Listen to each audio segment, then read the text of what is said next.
This video is sponsored by Squarespace. I am leaving again, thank God. We're going to New Zealand and we are going to Australia. New Zealand is actually a group trip, so some of you watching may actually be attending this trip. If you are not, that's so sad for you. Maybe there will be another one. There's another one. It's in Peru, May 25th to June 1st, 2024, and there are 5 spots left. You only need a 25% deposit up front, which is $623 USD, and the rest isn't due until 60 days before your trip.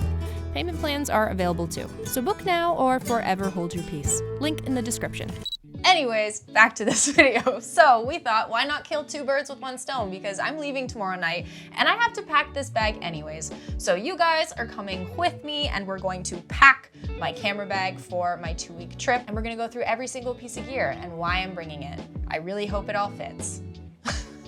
First things first, the bag. So I got this bag a really long time ago. A lot of people judge me for having this bag because it's a roller. You know what?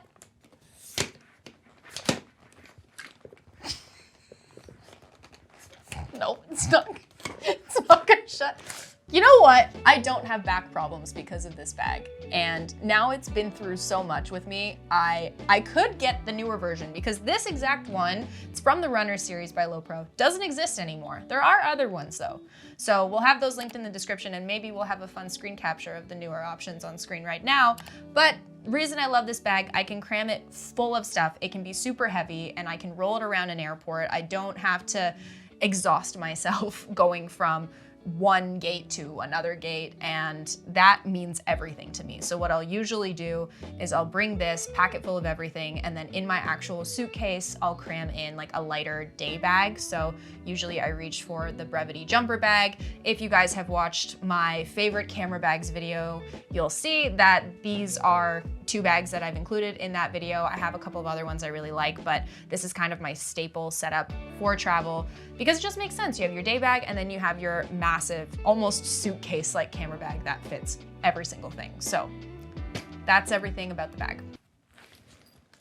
I'll be bringing 2 camera bodies. The first camera I'll be bringing because I take my photos very seriously, okay? So I own the A7R IV. It was an investment. I actually traded in my A7 III and then paid the difference for this camera. You're probably wondering, why not the A7R V? Well, conveniently for you, I also have a video on that, and it is something I would like to upgrade at some point, but unfortunately not before this trip, so the A7R IV will do just fine.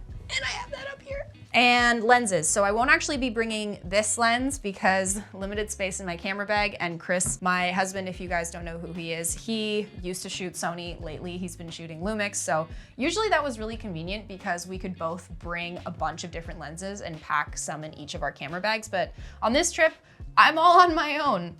So I can only bring 3 lenses. I'm hoping to fit 3 of them. And unfortunately right now as we're filming this, we're using 2 of them right now. So we've got the 24-70 G Master and we've got the 16-35 G Master up here for our top-down camera. And then this is one of my favorite lenses. No, not that one. So this is the 100-400. It's stunning, okay? We can insert some clips of photos I've actually taken with this lens because they are just chef's kiss. Actually, that entire wall behind you guys is pretty much exclusively taken with photos from this lens because if you're shooting wildlife, if you want to shoot the tippy top of a mountain, I'm pretty sure we have a video on this, don't we? So if you want to watch that, please do. And while I rant about my undying love for this focal length, you may think, wow, that's expensive, or wow, that's unnecessary. Maybe the 70-200 would do just fine. No, it won't. The 70-200 is just not long enough for me when I travel. This is how I'm gonna get shots of wildlife. This is how I'm going to get like that really artistic compressed shot of a mountaintop or clouds or whatever. It's gonna be done with this guy. I can't travel without it. And especially combined with the A7R and the 60 point whatever megapixel, 61 megapixels it has. The cropping power, okay? I took a photo of a puffin that was actually really far away, and because I think we have a before and after of that, so there's the before photo and then there's the after, like after I cropped in, shooting with a super long lens and with the R4, it was crazy and still sharp as hell. So it shoots 4K 30 frames. It shoots up to 120 frames per second in 1080p. So no, it's not something I'm going to be reaching for video, which leads me to the next camera body I'll be bringing. Segue.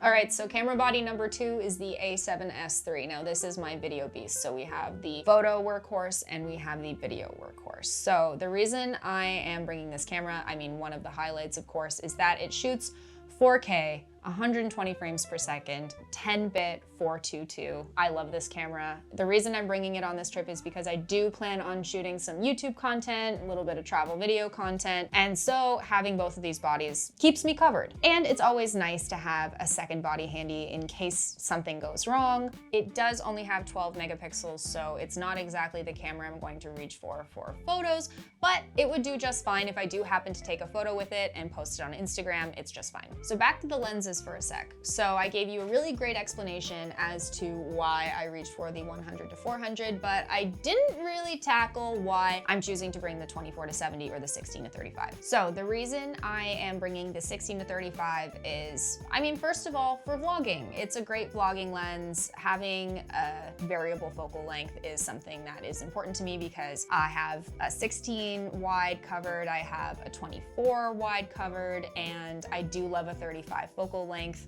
And I do have that technically on both lenses, on the 24 to 70 as well, but it's really that both of these lenses together, they cover me. I've got basically everything I need. And then when I need a really long telephoto, I can reach for the 100 to 400 focal length. So the 24 to 70, I've shot entire videos with that lens. If I do need a wide talking head, the 24, I can make it work. So if this lens kind of messes up for me or breaks or I drop it, I could end up vlogging and shooting basically the entire time with the 24 to 70.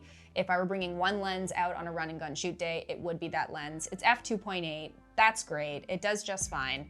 And then when I want to shoot some B-roll or anything with a little more depth, I can switch to a 50mm focal length or the 70mm focal length. The only thing I would be missing outside of these three lenses for me would be something around an 85. That might be a fourth lens if I had the space in my camera bag. But for this, because I'm trying to get so much into my camera bag, I know I'm going to be covered with these three lenses no matter what. So now that we've covered everything I can shoot with on the ground, let's take it to the sky, because a drone gives you a perspective that you truly cannot get any other way unless you want to pay for a helicopter ride, and that's really expensive. I don't want to pay for that. I fly my drone at every possible opportunity I can get when I'm traveling because it just gives you the most unique angles, the most unique footage. It really brings the viewer into whatever setting you're in and into that environment. You get a full comprehensive look at the landscape, the weather. It's unrivaled, truly. And they are really expensive. It is a risky purchase because you could lose them, but they are really intuitive to fly these days, and I really think that anyone could pick one up and learn to fly it quite easily. I mean, FPV drones are a completely different ballgame, but for me, I mean, I've had my fair share of drone crashes that we're not gonna go into today, but I have the Mavic 3. It now comes in this handy dandy little case, which is so much better than the silly little ball cover that was on the front of it that drove me absolutely insane, and then people would never put it back on, and then the gimbal would actually break on it, Chris. But these are super powerful now. The motors are really powerful. I'm really not as concerned about losing them due to weather in the way that I was, so I do think it's worth it to make the investment now. Truly the piece of gear I think I'm the most excited about in my kit. So really what you're trying to do when you travel is make sure that you have a diverse kit with you. I've talked about this a lot on the channel, and I always try to live by the rule of angle, light, lens. So if you're shooting something and you're getting tired of that angle and you don't know how to change up your shot, if you change one of those three things, either your angle, your light, or your lens, you'll get a completely different photo or completely different angle or shot of video. So what we're doing here, especially with the different focal lengths and with the different perspectives that we're adding with the drone, we're changing up the angle and we're changing up the lens. The lighting, of course, that's going to depend on the time of day, but this is giving me a lot of variety, and if I can't shoot one thing, I can shoot with another. that's kind of the idea. One thing with drones, if you are leaning on drone, like say this is something client related, you're shooting for a tourism board, it's a really good idea to not only make sure all your firmware is updated before and give your drone a little fly test before you leave. It's really good to have a backup because Chris and I have found ourselves in a couple pickles.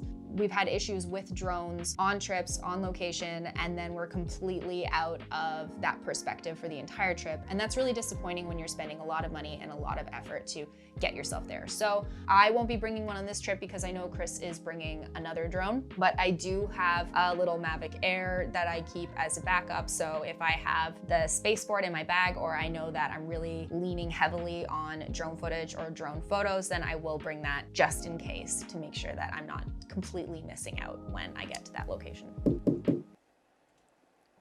You enjoying this video? Cool.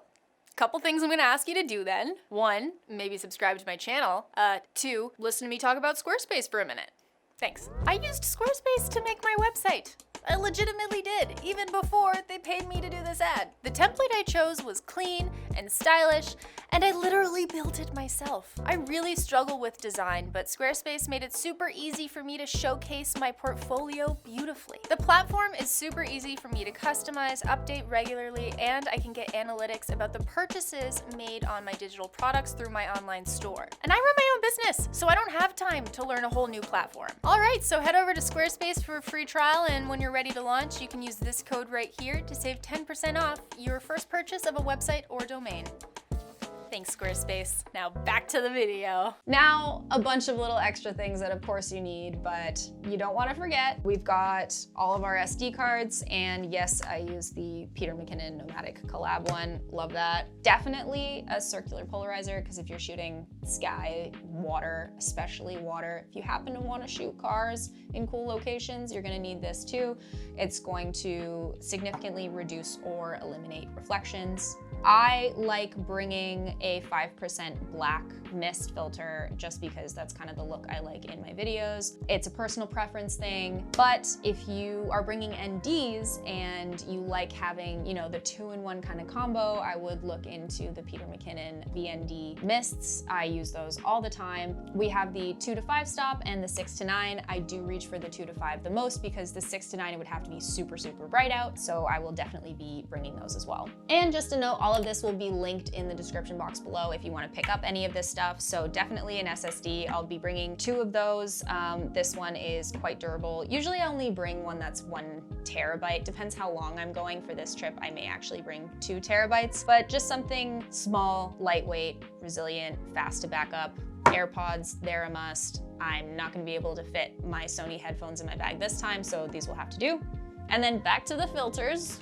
I know based on the lenses that we're bringing, I will require a step-up ring, the 77 to 82, which is this. I usually wedge one of these in there because I have a lot of trouble getting them off. Little things like a lens cloth. I usually bring some kind of multi-tool, so I really like this one from Small Rig. I would get one if I were you if you don't have one already. I do have a bigger one, but it looks kind of weapony for going through security. We're definitely gonna bring a camera strap as well. This is my LP Peak Design Slide Light Strap collab. If you didn't get one, that's so sad. You're never gonna be able to get one now because it's done. Then we're gonna bring the Rode NTG for just any talking head stuff, any on-location audio. We've got a nice little dead cat here in case it's a windy day. I do still have the Video Mic Pro Plus, but I just really like the NTG. Not only is it a little smaller, I like that I can adjust the gain right on the back of it, and it will record 2 tracks if you want. So it'll record a safety track that's like minus 20 dB lower than your original track. So if you happen to peak, then you have your safety track. And that's something that I usually need on location quite a lot because I'm filming myself and I can't necessarily monitor my own audio. I'll need more than this, but batteries and then a charger, you get the idea. And last but not least, a laptop to do data management, to work, to edit. It's a work trip after all. Thank you guys so much for watching this video. If you liked it, please give it a like down below, subscribe if you're not already, and hit the notification bell to get notified for all future videos. I hope you enjoyed this very interesting version of packing my travel camera bag, and I will see you in the next one, or I'll probably see you when I'm in New Zealand. or at least Australia. That's probably when you'll see me next. Okay, bye. I'm gonna put this in the bag now.